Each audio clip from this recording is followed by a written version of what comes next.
Is this the first user-tested one you have? So this is probably the first user-tested one we had. The ones before were made out of very cheap, not very strong materials, and so they were more prototypes for us and to also show our users and get feedback. We showed them to doctors, parents, kids, and got their initial feedback and responses on how it worked, the way it looked, but obviously too weak to actually do any functional testing. So I see you've got one of a lot of different types. Did you make just one of these, of each of these as you went along, or did you make multiples of them? It kind of depended on the situation that we were in and the amount of resources we had at that time. This particular one, we had two others in two different sizes, and we wanted to sort of prototype the whole system, because clubfoot braces, they need to be different sizes because children grow, their shoulder widths grow, their feet grow. So we wanted to sort of represent the whole system. This one we only had one because we just wanted to test it with children who are older, who would exert the most amount of force on a clubfoot brace.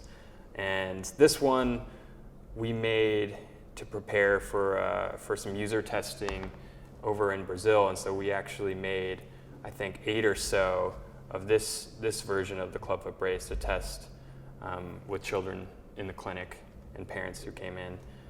And then this one is where we're at today. It's sort of our final design, and so far we've made about 200 of them, and we're testing those out right now. Depending on how that goes, we'll ramp up from there. Are the parents eager to try these, to help you with this process, or is this something you had to try to convince them to participate in?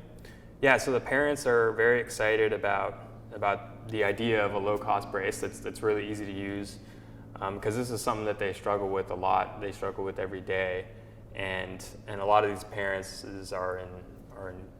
have low financial resources, and so they really like the idea and been very willing to help and try it out. When you tried these prototypes on the kids, did you film that? Did you have a series of questions you asked, or how did you get design feedback from them in order to help you further the design? Yeah, so we did both. We filmed them to kind of look at it afterwards and share it with other members of the team who weren't able to be there on the ground at the user testing site.